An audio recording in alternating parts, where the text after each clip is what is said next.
dengan sejarah hitam negara,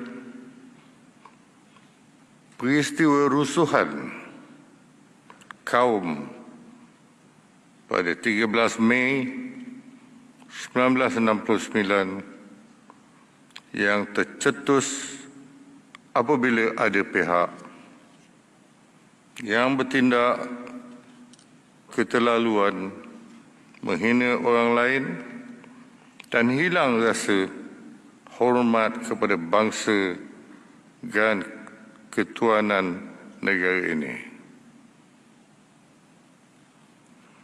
Peristiwa ini telah menguntuhkan perpaduan rakyat dan menghancurkan kestabilan negara. Jangan sampai pisang berbuah dua kali.